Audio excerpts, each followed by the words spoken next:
आप सब पर सलामती हो। अब्दुल्ला जावेद का लिखा हुआ है, मैं तेरी ही आवाज़ हूँ और गूंज रहा हूँ। ए दोस्त मुझे सुन के मैं गुंबद की सदा हूँ। जिस राह से पहले कोई होकर नहीं गुजरा, उस राह पे मैं नक्शे कदम छोड़ रहा हूँ।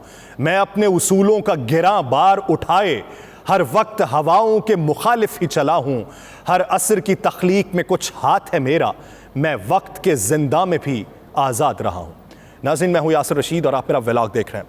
नाज़रीन, नीम हकीम तरह के हुक्मरान हम पर मुसल्लत थे जो आवाम की बीमारी की तशखीस किए बना उन्हें कभी 2 रुपए कम पेट्रोल की गोलियां और कभी 7 रुपए ज़्यादा के बिजली के झटके देते रहे। ऐसे ही हकीम हुक्मरान आवाम के ज़ख्मों पर मरहम रखने की बजाय उनके ज़ख्मों पर नमक छिड़कते रहे और इलेक्शंस को तूल देते रहे ताकि कोई अच्छा डॉक्टर आकर उनकी बीमारी को जड़ से ख़त्म न कर दे, कैंसर सेल्स की तरह बढ़ती हुई महंगाई को काबू में ना ले आए। और अब जबकि निगरान हुकूमत के नामों पर गौर किया जा रहा है तो यकीनन अब भी अपने जैसे नीम हकीम के नाम को ही तजवीज़ करेंगे ताकि इनकी दुकान बंद ना हो, इनका कारोबार चमकता रहे, इनकी ऐशो इशरत जारी रहे, इनके बैरून मुल्क इलाज होते रहे।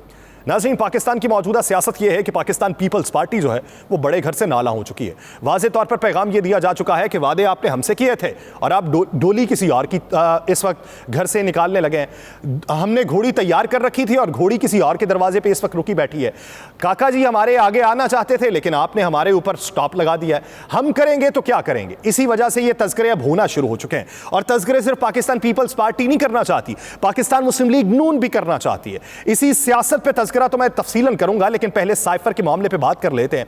अमरीकी महकमा खारजा का कहना है कि पाकिस्तान के दाखिली फैसलों में दखल अंदाजी का इल्जाम दुरुस्त नहीं है। तर्जुमान अमरीकी महकमा खारजा मैथ्यू मिलर ने मीडिया ब्रीफिंग में अमरीकी वेबसाइट पर सामने आने वाले साइफर के मतन से मुताल्लिक सवाल के जवाब में कहा कि इस दस्तावेज के मुसद्दिका होने के बारे में कुछ नहीं कहा जा सकता, लेकिन अगर इसमें रिपोर्ट की गई तमाम बातें दुरुस्त हैं तब भी यह कहीं से जाहिर नहीं होता कि अमरीका ने यह मौक़िफ़ इख्तियार किया हो कि पाकिस्तान में क़यादत किसके पास होनी चाहिए। मैथ्यू मिलर का कहना था कि मेरे ख्याल में बहुत से लोगों ने अमरीकी सिफारतकार के तबसरे को सियाको सबाक से हटकर सियासी मकासद के लिए इस्तेमाल किया। मैथ्यू मिलर ने कहा है कि अमरीका ने पाकिस्तान के साथ निजी और सरकारी सतह पर चेयरमैन पीटीआई की कुछ पॉलिसीज और रूस के यूक्रेन पर हमले के दिन मॉस्को का दौरा करने पर तहफ़्फ़ुज़ात का इजहार किया था, लेकिन जैसा कि उस वक्त अमरीका में पाकिस्तान के साबिक सफ़ीर कह चुके हैं कि ये इल्ज़ामात दुरुस्त नहीं है कि अमरीका ने मुल्क की क़यादत के हवाले से पाकिस्तान के दाखिली फैसलों में दखल अंदाजी की, और हम भी ये कहते हैं कि ये इल्ज़ामात गलत हैं। महकमा खारजा के तर्जुमान ने कहा कि इस मुरासले में मौजूद बातों को अगर सियाको सबाक के साथ देखा जाए तो जाहिर ये होता है कि अमरीकी हुकूमत पाकिस्तानी वज़ीर आज़म की पॉलिसी के हवाले से अपने खदशे का इजहार कर रही है, ना कि वो इस बारे में अपनी तरजीहात को बयान कर रही है कि पाकिस्तान का लीडर किसे होना चाहिए। आया ये दानिस्ता कोशिश थी या नहीं, इस बारे में वो तबसरा नहीं कर सकते, किसी की नीयत पर बात नहीं की जा सकती, लेकिन मेरे ख्याल में ऐसा ही हुआ। मार्च 2022 में अमेरिका में पाकिस्तान के सफ़ीर की जानिब से भेजे गए साइफर की तहरीर के बारे में इंटरसेप्ट नामी अमरीकी न्यूज़ वेबसाइट पर एक खबर शाया की गई जिसमें इस सिफारती मुरासले का मुबैना मतन शामिल है, जिसे असद मजीद खान ने अमरीकी मुआविन वज़ीर ख़ारजा बराए वस्त और जनूबी एशिया डोनाल्ड लू से होने वाली गुफ्तगू के बाद तहरीर किया था। अब ये मतन सामने आया।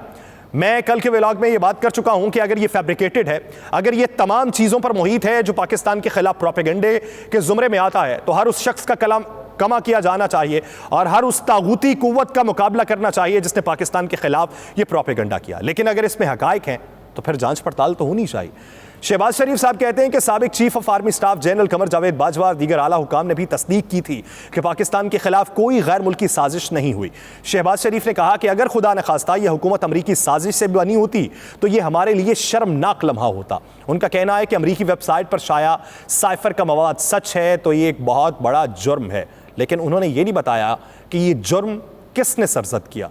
आया वो अमेरिका के बारे में बात कर रहे हैं या किसी और के बारे में बात कर रहे हैं, या जिसने इसे शाया किया या जिसने इसे मुहैया किया उसके बारे में बातचीत हो रही है, लेकिन ये इबहाम अभी दूर होना बाकी है। दूसरी तरफ पाकिस्तान मुस्लिम लीग नून के रहनुमा जावेद लतीफ़ का कहना था कि कुछ लोग गैर मुल्की साजिशों के आलाकार बने।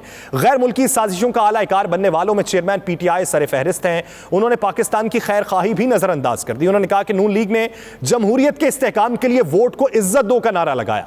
हमने दयानतदारी से कोशिश की कि पाकिस्तान को 2017 का पाकिस्तान बना सकें, लेकिन हम नाकाम रहे।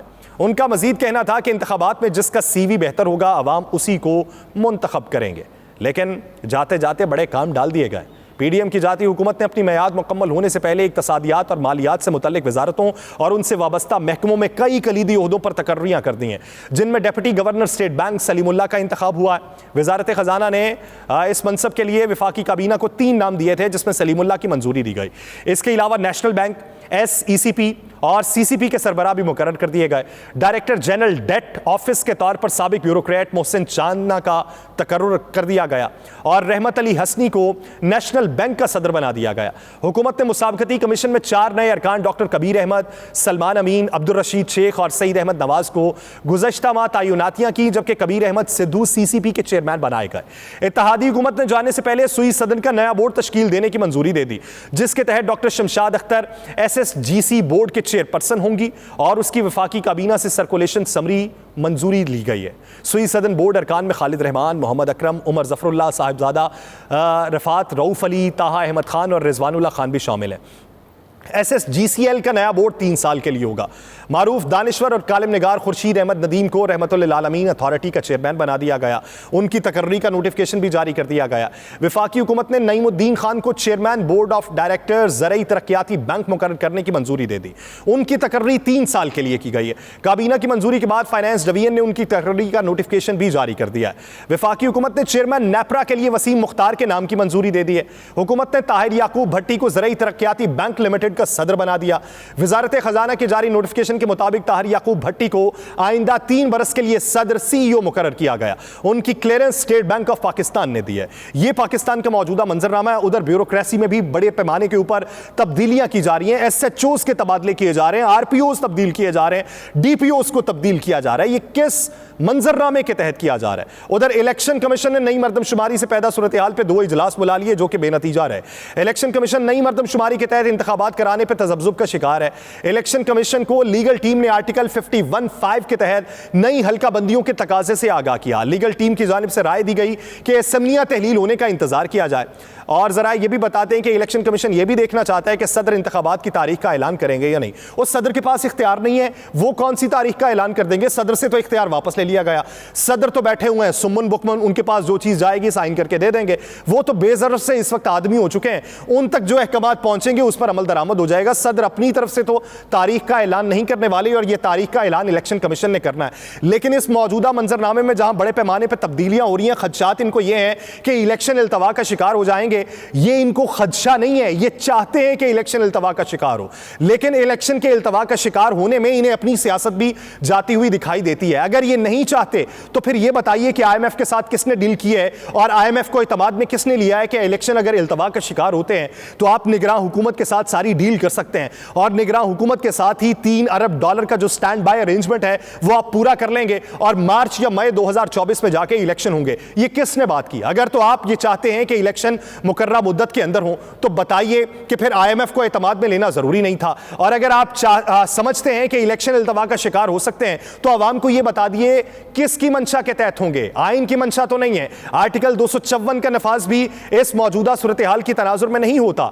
तो ये कौन सी आइन का आर्टिकल है जो आवाम को नहीं मालूम, माहिर कवानीन को नहीं मालूम, सिर्फ आपको मालूम है और आपने तुरप के पत्ते के तौर पे उसे अपने पास रखा हुआ है। लेकिन सारी सूरत हाल में पाबंदे सलासिल किसी को रख के और उसकी जमानतें खारिज कर दी जाएं तो ये पाकिस्तान के अंदर थोड़ी सी आज़ादी इजहार है, थोड़ी सी राय है, थोड़ा सा कानून है, थोड़ा सा आइन है और थोड़ी सी सियासत है और बची है बहुत सारी अवाम।